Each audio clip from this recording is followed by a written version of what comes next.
پیارے دوستو، السلام علیکم ورحمۃ اللہ وبرکاتہ۔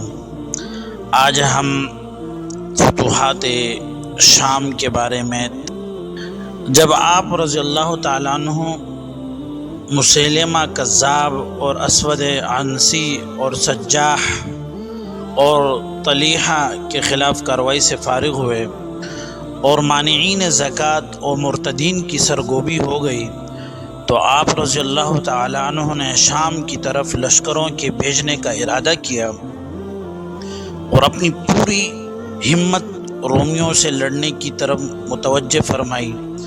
اس عظیم مقصد کے لیے آپ نے صحابہ کرام کو جمع کر کے اس طرح خطاب فرمایا: اے لوگو، اللہ تعالیٰ نے تم کو فضیلت دی ہے اسلام کی وجہ سے، اور تمہیں محمد صلی اللہ علیہ وسلم کی امت میں تمہیں قبول فرمایا اور تمہیں ایمان اور یقین کے ساتھ دولت سے مالا مال فرمایا اور تمہاری واضح مدد و نصرت فرمائی اور دین اسلام کامل اور مکمل کیا۔ یہ بات جان لو کہ آپ صلی اللہ علیہ وسلم اب جہاد کی مہم ملک شام کی طرف لوٹنے والے تھے، لیکن اللہ تعالیٰ نے آپ کو اپنی طرف اٹھا لیا۔ اب میرا ارادہ ہے کہ میں مسلمانوں کو اس کے اہل و عیال کے ساتھ ملک شام کی طرف متوجہ کر دوں، کیونکہ میں نے حضور صلی اللہ علیہ وسلم سے یہ سنا ہے۔ آپ صلی اللہ علیہ وسلم نے فرمایا کہ مجھے زمین دکھلائی گئی، میں نے مشرق و مغرب کو دیکھا، تو ان قریب وہ زمین جو مجھے دکھائی گئی ہے میری امت کے ہاتھ میں آ جائے گی۔ بس آپ حضرات کا کیا خیال ہے؟ اس پر سب حضرات نے فرمایا: اے اللہ کے رسول صلی اللہ علیہ وسلم کے جانشین، ہم بالکل تیار ہیں، آپ کی مرضی ہے، ہمیں جہاں بھیجنا چاہیں ہم حاضر ہیں۔ تو حضرت ابوبکر صدیق رضی اللہ تعالیٰ عنہ بہت خوش ہوئے اور اس عنوان کا خط آپ نے اہل کوفہ، یمن اور عرب کے دوسرے علاقوں کی طرف لوگوں کو روانہ کیا۔ صدیق اکبر رضی اللہ تعالیٰ عنہ کے خط کا متن: من عبداللہ العتیق ابن قحافة إلى سائر المسلمين السلام عليكم فإني أحمد الله الذي لا إله إلا هو وأصلي على نبيه وقد حولت أن أجهكم إلى شام لتأخذوها من أيدي الكفار الطغام اللئام فمن عول منكم على الجهاد فليبادي الى طاعت الملک الوہاب۔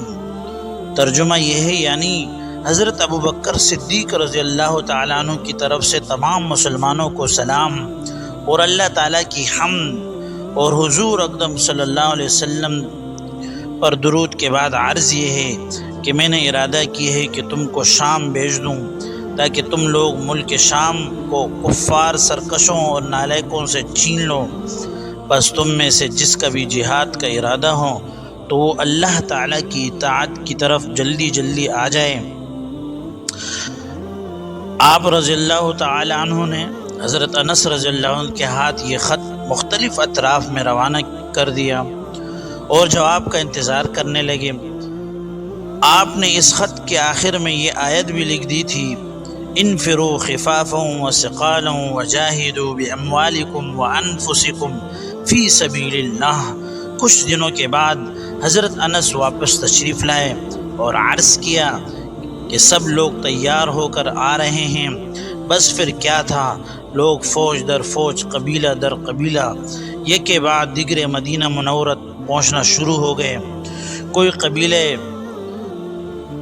قبیلہ یہ اشعار کے ساتھ جوش و جذبہ جہاد کا اظہار کرتا ہے، تو کوئی رنگ برنگ جھنڈوں سے مدینہ منورہ کا رخ کرتا ہے اور آ رہے ہیں، کوئی نعرہ تکبیر بلند کرتا ہے تو کوئی گھوڑا ادھر ادھر ان کی غبار اڑا اڑا کر آ رہے ہیں اور اپنے جوش کا اظہار یوں کر رہے ہیں: الحرب عادتنا والضرب ہمتنا وذو الجلال علی عند بالترب، یعنی ہماری عادت لڑائی کی ہے اور ہمت ہی مارنے کی ہے، اور ان سب عہدیداروں پر ذوالکلاع سردار ہے۔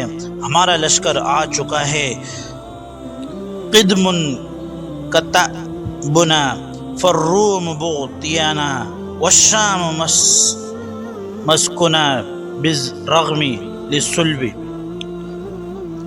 اور ملک روم ہمارا مطلوب ہے اور مقصود ہے، اور شام ہمارا مسکن ہے، اگرچہ عیسائی اس کو برا مانے، اور دمشق ہمارا ہے، اور وہاں کے رہنے والوں کو ہم ہلاک کر کے گڑھے میں پھینک دیں گے۔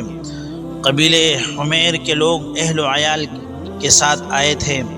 حضرت ابوبکر صدیق نے مسکرا کر حضرت علی سے فرمایا: کیا آپ نے سنا ہے کہ حضور صلی اللہ علیہ وسلم نے فرمایا کہ جب قبیلے حمیر کے لوگ بیوی بچوں کے ساتھ آئیں گے تو خوشخبری ہے، اللہ تعالیٰ کی نصرت اور مدد کی ہے؟ حضرت علی رضی اللہ تعالیٰ عنہ نے فرمایا کہ ہاں سچ ہے، ایسا ہی حضور اکرم صلی اللہ علیہ وسلم نے فرمایا تھا۔ پھر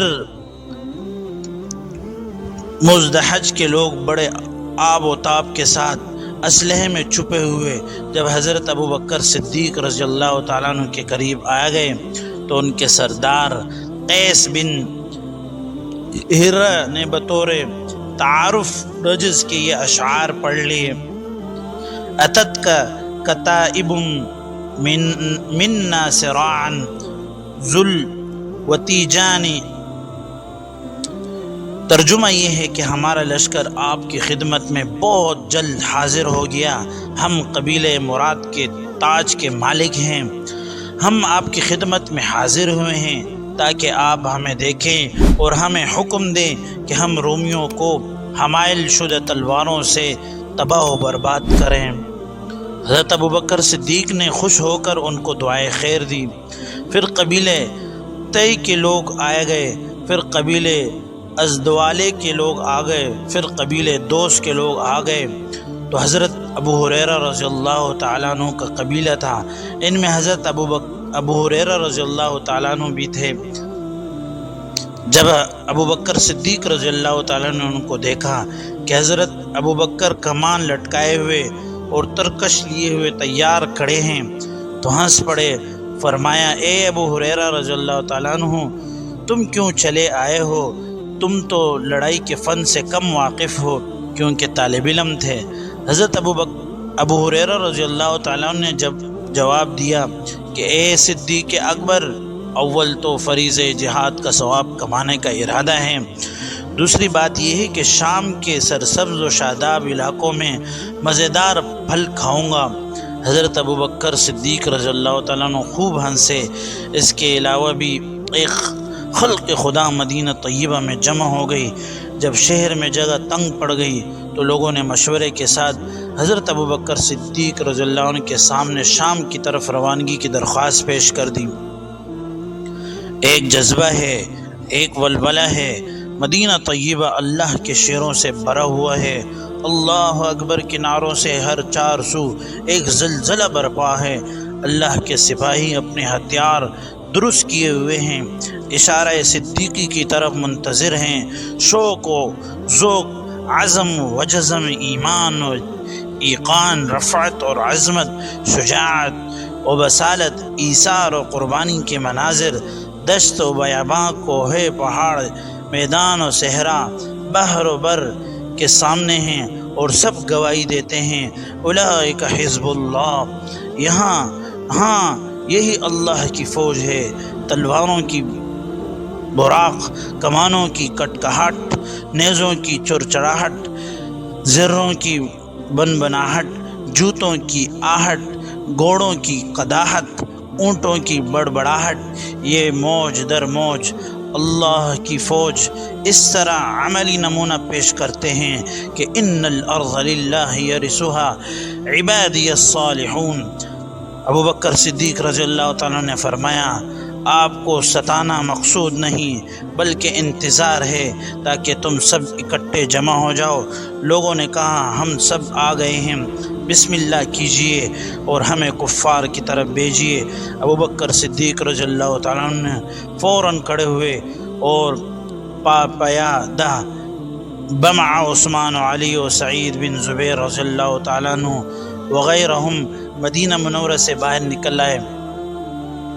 جب لوگوں کو نکلنے کی اذان عام مل گئی تو تکبیر، نعرہ تکبیر سے پہاڑ گونج اٹھے۔ حضرت ابو بکر صدیق رضی اللہ تعالیٰ عنہ ایک بلند ٹھیلے پر اس غرض سے چڑھ گئے کہ اللہ کے شیروں پر آخری نگاہ ڈال سکیں۔ دیکھا کہ زمین بھری ہوئی ہے، خوش ہو گئے، اللہ کا شکر ادا کیا، پھر اس طرح دعا مانگی، اے الہی ان لوگوں پر صبر نازل فرما، ان کی ہر وقت مدد اور ان کو دشمن کے حوالے نہ فرما۔ پھر سب سے پہلے حضرت ابو بکر صدیق رضی اللہ تعالیٰ عنہ نے خوش قسمت یزید بن ابی سفیان کو بلایا، اپنے دست مبارک سے ان کو جنگی جھنڈا باندھا، ان کو 1000 شہ سواروں کا امیر مقرر فرمایا۔ پھر قبیلہ بن عامر سے ایک شخص ربیعہ بن عامر رضی اللہ تعالیٰ عنہ کو بلا کر جنگی جھنڈا ان کے ہاتھ میں دے دیا اور 1000 شہ سواروں کی ان کی کمان میں دے دیا۔ ابو بکر صدیق رضی اللہ تعالیٰ عنہ نے یزید بن ابی سفیان سے فرمایا، یہ ربیعہ بن عامر رضی اللہ تعالیٰ عنہ ہیں جو شرافت، مفاخر، بلندی و عظمت، بہادری میں نمایاں ہیں۔ میں ان کو بھی آپ کی ماتحتی میں کر دیا ہے، ان کو مقدمۃ الجیش میں رکھو، ان سے مشورہ لیا کرو، ان کی مخالفت مت کیا کرو۔ آپ نے عرض کیا بہت اچھا۔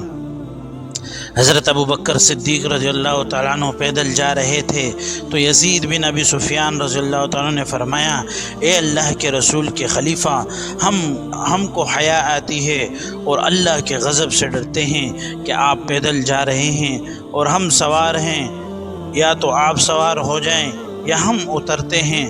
آپ رضی اللہ تعالیٰ عنہ نے فرمایا، نہیں، نہ تم اترو گے نہ میں سوار ہوں گا، ہاں میں چلتا ہوں کہ تمہارے ساتھ پیدل کچھ چلوں تاکہ میرے گناہ معاف ہو جائیں اور یہ چند قدم اللہ کے ہاں نیکی میں درج ہوں۔ جب سینۃ الوداع پر لشکر اسلام پہنچا تو یزید بن ابی سفیان نے عرض کیا کہ اے خلیفہ، ہم کو کچھ وصیت فرمائیے۔ تو حضرت ابو بکر صدیق رضی اللہ تعالیٰ عنہ نے اس طرح وصیت کی جس کا ترجمہ یہ ہے، جب تم جاؤ گے تو زیادہ تیز مت چلو کہ قوم کو تکلیف پہنچے، ان سے مشورہ لیا کرو، انصاف کرو، ظلم سے دور رہو کہ ظالم کے ساتھ نصرت و مدد نہیں ہوتی۔ کسی صورت میں دشمن سے مت بھاگو، جب دشمن پر غلبہ ہو جائے تو بچوں، بوڑھوں اور عورتوں کو قتل مت کرو، کھیتوں اور درختوں اور جانوروں کو بغیر ضرورت کے خراب مت کرو۔ جب وعدہ یا صلح کرو تو وعدہ خلافی اور نقض صلح مت کرو۔ تمہارا گزر کچھ پادریوں اور راہبوں پر ہوگا، یہ لوگ اپنے گرجا گھروں میں الگ تلگ بیٹھے ہیں، ان سے تعرض کرو۔ کچھ اور لوگوں پر گزر ہوگا جو صلیبیوں کے پجاری اور شیطان کی جماعت سے ہیں، انہوں نے سر کے وسط سے بالوں کو منڈلایا ہوا ہوگا، یہ گویا پرندوں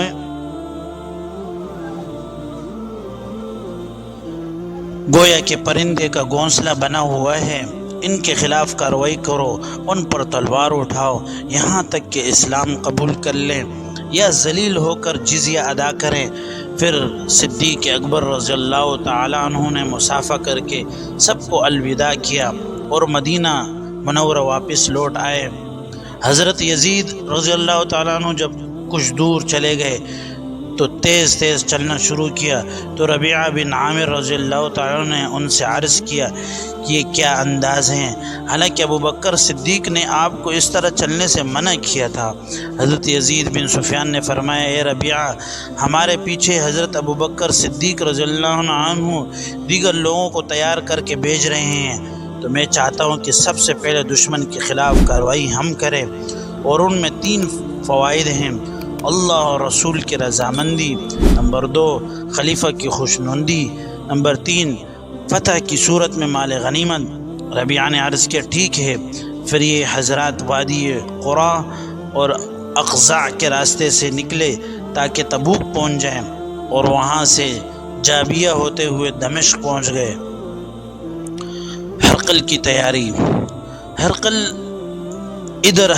کو بعض جاسوسوں کے ذریعے سے پتہ چلا کہ مسلمان آ رہے ہیں، تو اس نے اپنے ارکان دولت و حکومت کو جمع کر کے یوں خطاب کیا، جس کا ترجمہ یہ ہے: اے بنی اصفر، تم خوب سمجھ لو کہ تمہاری حکومت ختم ہونے والی ہے اور تم پسپا ہونے والے ہو، کیونکہ پہلے تم اپنے دین پر صحیح قائم تھے تو بارہا فارس وغیرہ بادشاہوں نے تم پر چڑھائی کی، مگر وہ ناکام ہو گئے۔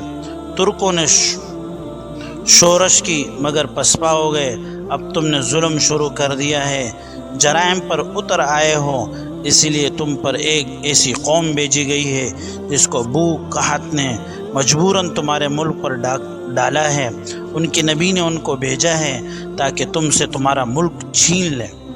اس پر حاضرین میں سے کچھ ڈنگے مارنے والوں نے کہا: آپ ہمیں اجازت دیں، ہم جا کر ان کے کعبہ کو گرا دیں گے، ان کے مدینے کو ویران کر دیں گے اور ایک کو بھی زندہ نہیں چھوڑیں گے۔ علامہ واقدی رحمۃ اللہ علیہ فرماتے ہیں کہ یہ سن کر بادشاہ خوش ہو گیا اور 8000 کا لشکر جرار تیار کیا، جن میں سے سب ناموں اور مشہور سوار تھے، شہ سوار تھے، اور 4 آدمیوں کو ان پر امیر مقرر کیا، جن کے نام یہ ہیں: نمبر 1 باطلیق، جن کا ذکر بڑے جرنیلوں میں کیا جاتا تھا، نمبر 2 اس کا بھائی جرجیس، اور نمبر 3 لوقا بن شمعان، نمبر 4 حاکم غزہ۔ یہ چاروں آدمی ان کے یہاں بہادری میں ضرب المثل تھے۔ ان لوگوں نے زریں پہنی، اسباب جنگ اور سامان تعیش و زیب و تن کیا، اور ان کے لاٹ پادری نے ان کے لیے نماز نصرت پڑھی، دعائیں مانگی، گرجا گھروں کی خوشبوؤں سے ان کی دھونی دی، اور عمودیہ کا پانی ان پر چھڑکا، اور یہ دعا مانگی کہ یا الہی، جو ہم میں سے حق پر ہے ان کی مدد فرما۔ پھر بادشاہ وغیرہ نے ان کو شان شوکت سے رخصت کیا، اور ان کے آگے آگے وہ عرب بھی تھے جو نصرانی بن گئے تھے۔ ادھر یزید بن ابی سفیان رضی اللہ تعالیٰ 3 دن پہلے تبوک پہنچ چکے تھے۔ چوتھے دن صحابہ رضوان اللہ تعالیٰ عنہم اجمعین آگے جانے کا ارادہ فرما رہے تھے کہ اتنے میں رومی لشکر غبار اڑاتا ہوا اچانک آ پہنچا۔ حضرت ربیع بن عامر رضی اللہ تعالیٰ عنہ کی کمانڈ۔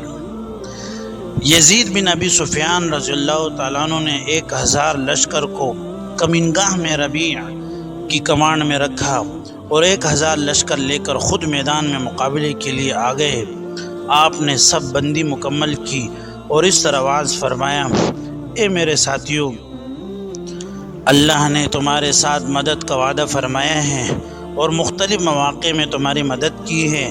بارہا ایسا ہوا ہے کہ ایک قلیل جماعت بڑی جماعت پر اللہ کے حکم سے غالب آئی ہے، اور حضور صلی اللہ علیہ وسلم نے فرمایا کہ جنگ تلواروں کے سائے کے نیچے ہے، جنت تلواروں کے سائے کے نیچے ہے۔ تم پہلی جماعت ہو جو یہ چٹے چمڑے والوں کے مقابلے کے لیے شام میں داخل ہوئے، اور ابھی پیچھے سے مسلمانوں کی فوج آنے والی ہے۔ خبردار دشمن تم کو کمزور نہ سمجھے، تم اللہ تعالیٰ کی مدد مانگو، اللہ تمہارا ناصر ہے۔ یزید واز کر ہی رہا تھا کہ اچانک روم کی فوج اول دستے اور پیچھے سے پوری فوج پہنچ گئی۔ جب انہوں نے دیکھا کہ صحابہ تو بہت تھوڑے ہیں تو خیال کیا بس یہ تو ہمارے لیے تر لقمہ ہیں۔ آپس میں نہایت کرخت آواز سے کہنے لگے: پکڑو ان لوگوں کو جو تمہارے ملک پر قبضہ کرنے آئے ہیں، اور تمہاری عورتوں کی بے پردگی اور تمہارے بادشاہوں کو قتل کرنے آئے ہیں۔ صلیب سے مدد مانگو، وہ تمہاری مدد کرے گی۔ یہ کہہ کر اس نے ایک دم حملہ کر دیا۔ صحابہ رضوان اللہ تعالیٰ عنہ اجمعین نے بھی نہایت چست دکھائی اور پرعزم وقار کے ساتھ ان کا استقبال کیا۔ کافی دیر تک لڑائی ہوتی رہی۔ رومی صحابہ اقوام پر حاوی رہے اور خیال کیا بس اب یہ لوگ ہمارے قبضے میں ہیں۔ اتنے میں ربیعہ بن عامر کمینگاہ سے اپنے ساتھیوں کے ساتھ نعرہ تکبیر بلند کرتے ہوئے شیر ببر کی طرح حملہ آور ہوئے۔ جب رومیوں نے دیکھا ان کی ہمتیں پست ہو گئی اور بھاگنے لگے۔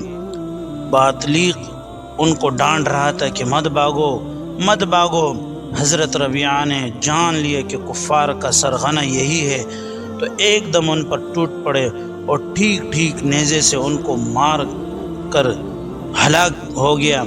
ان کی ہلاکت کے بعد تو سب کے سب بھاگ گئے اور مسلمانوں کو اللہ نے فتح عطا کی۔ کفار باطلیق جرنیل کے ساتھ 2200 مارے گئے اور مسلمانوں کے 120 جوانوں نے جان کی بازی لگا کر جام شہادت کی عظمت سے سرفراز ہوئے۔ جرجیس کا رومیوں کے ساتھ مشورہ کرنا۔ رومیوں کی پسپائی کے بعد جرجیس نے ان سے کہا ہم کیسے واپس جائیں گے اور بادشاہ کو کیا منہ دکھائیں گے کہ ایک چھوٹے سے دستے نے ہم کو مار دیا اور ہمارے آدمیوں سے زمین کو بھر دیا اور خون کی ندیاں بہا دی۔ میں تو بدلہ لے کر واپس آؤں گا یا ابھی میں مر جاؤں گا۔ چنانچہ رومیوں کی ٹوٹی ہوئی حالت پھر جڑ گئی اور ایک دوسرے کو ملامت کرتے ہوئے پھر اکٹھے ہو گئے، خیمے نصب کیے اور اپنی زینت کا مظاہرہ کیا اور مشورہ یہ طے کیا کہ ایک نصرانی عربی کو صحابہ کے پاس بھیج دو اور ان سے معلوم کرو یہ لوگ ہم سے کیا چاہتے ہیں۔ اس شخص کا نام قداح بن واصلہ تھا۔ قداح تیز رفتاری کے ساتھ مسلمانوں کی طرف عمدہ گھوڑے پر آ رہا تھا کہ کچھ مسلمانوں نے ان کو روکا، پوچھا کہاں جا رہے ہو؟ وہ کہنے لگا مجھے اپنے جرنیلوں اور ملک کے بااثر لوگوں نے بھیجا ہے تاکہ تم کوئی آدمی ہمیں دے دو، ہم آپس میں مذاکرات کریں۔ حضرت ربیعہ نے فرمایا میں جاؤں گا۔ حضرت زید رضی اللہ عنہ نے فرمایا آپ نے ابھی ان میں سے ایک بڑے آدمی کو قتل کیا ہے، لہٰذا یہ مناسب نہیں کہ آپ خود وہاں جائیں۔ آپ نے عرض کیا جو کچھ اللہ نے لکھا ہے وہی ہو کر رہے گا، اللہ ہمارا مددگار ہے۔ ہاں اتنی بات ہے کہ آپ حضرات ہوشیار رہیں کہ اگر دشمن نے میرے ساتھ دھوکہ کیا اور میں نے ان پر حملہ کر دیا تو پھر آپ لوگ فوراً حملہ کریں۔ یہ کہہ کر حضرت ربیعہ عمدہ گھوڑے پر سوار ہو کر دشمن کی طرف چلے گئے۔ ربیعہ بن عامر اور جرجیس کے مذاکرات ہوئے۔ جس وقت ربیعہ دشمن کے خیموں کے قریب پہنچ گئے تو قداح نے کہا بادشاہ کی فوج کا خیال رکھو، گھوڑے سے اتر جاؤ۔ ربیعہ نے فرمایا کہ میں عزت سے ذلت کی طرف جانے والا نہیں ہوں اور نہ میں گھوڑا کسی اور کے ہاتھ میں دے سکتا ہوں۔ میں خیمے کے پاس اتروں گا، اگر یہ تم کو پسند نہیں تو میں واپس چلا جاتا ہوں، کیونکہ میں تمہارے پاس از خود نہیں آیا ہوں بلکہ تم نے مجھے بلایا ہے۔ قداح نے اس گفتگو سے رومیوں کو آگاہ کیا تو ان لوگوں نے کہا یہ عربی سچ کہتا ہے، ان کو چھوڑ دو، جہاں خود اترنا چاہے اتر سکتا ہے اور وہیں اتر جائے۔ حضرت ربیعہ خیمے کے دامن میں گھوڑے سے اتر کر گھوڑے کی لگام پکڑ کر گھٹنوں کے بل پوزیشن سنبھال کر بیٹھ گئے تو جرجیس نے کہا کہ اے برادر عربی، تم لوگ ہمارے نزدیک سب سے زیادہ کمزور تھے اور ہم نے کبھی سوچا بھی نہیں تھا کہ تم لوگ ہمارے ساتھ لڑ سکو گے۔ اب بتاؤ تم لوگ کیوں آئے ہو، ہم سے کیا چاہتے ہو؟ ربیعہ نے عرض کیا، فرمایا ہم تو تم سے یہ چاہتے کہ تم ہمارے دین میں داخل ہو جاؤ اور ہماری طرح کلمہ توحید پڑھو، اگر یہ منظور نہیں تو پھر ذلیل ہو کر جزیہ ادا کرو، اور اگر اس سے بھی انکار کیا تو پھر بہترین جج تلوار ہے جو خود فیصلہ سنا اور دکھا دے گی۔ جرجیس نے کہا کیا وجہ ہے کہ فارس کو تم لوگوں نے چھوڑ رکھا ہے اور ہمارے پیچھے آگے ہو، حالانکہ ہماری تو تم سے دوستی بھی تھی، کیا وجہ ہے کہ تم نے ہم پر پہل کی؟ ربیعہ نے جواب دیا کہ تم سے جہاد کی ابتدا اس لیے کی کہ تم سب سے زیادہ ہمارے قریب اور قرآن کریم کا حکم ہے قاتل الذین یلومونکم من الکفار ولیجدوا فیکم غلظہ، کہ جو کفار قریب ہیں انہی سے شروع کرو۔ پھر جرجیس نے ایک پادری کو بلوایا اور مناظرے پر مامور کیا۔ جب پادری مناظرے میں ہار گیا تو پادری نے کہا یہ دین برحق ہے اور یہ لوگ صحیح کہتے ہیں۔ اتنے میں کسی پادری نے جرجیس سے کہا کہ یہ وہی شخص ہے جس نے کل تیرے بھائی کو قتل کیا تھا۔ اس کے کہنے پر جرجیس آگ بگولا ہو گیا اور حملے کے لیے تیار ہو ہی رہا تھا کہ حضرت ربیعہ سمجھ گئے اور بجلی کی طرح کودے اور تلوار اٹھا کر جرجیس کو ایسا مارا کہ وہ زمین بوس ہو گیا۔ رومیوں نے آپ پر حملہ کیا مگر آپ رضی اللہ عنہ گھوڑے پر سوار ہو کر مقابلہ کرتے رہے اور للکارتے رہے۔ یزید بن ابی سفیان نے جب دیکھا کہ لڑائی شروع ہو گئی تو آپ نے مسلمانوں کو میدان کی طرف پکارا کہ صحابی رسول کے ساتھ دشمنوں نے غداری کی، فوراً نکلو۔ مسلمانوں نے یک بارگی حملہ کیا۔ سخت جنگ جاری تھی۔ اتنے میں شرحبیل بن حسنہ رضی اللہ عنہ کا لشکر نمودار ہوا۔ صحابہ نے یہ دیکھ کر حملہ اور تیز کیا اور رومیوں میں گھس گئے اور سب کو قتل کیا۔ علامہ واقدی لکھتے ہیں کہ اس لڑائی میں کفار نے 8000 لشکر میں سے ایک آدمی بھی نہیں بچا اور مسلمانوں نے ان کے اموال پر قبضہ کیا۔ یہ اسلام میں پہلی غنیمت تھی جو رومیوں نے مسلمانوں کو حاصل ہوئی اور روم میں حاصل ہوئی۔ اس لیے تمام جرنیلوں نے متفقہ طور پر یہ فیصلہ کیا کہ سارا مال غنیمت حضرت ابو بکر کے پاس بھیجنا چاہیے تاکہ وہ اس کو دیکھ کر مسلمان جوش میں آئیں اور بڑھ چڑھ کر کفار کی طرف آ جائیں اور اس مال سے مسلمانوں کو تقویت پہنچے۔ چنانچہ جب یہ مال مدینہ منورہ پہنچا تو خوشی کی وجہ سے مدینہ میں تکبیر کے نعرے بلند ہوئے۔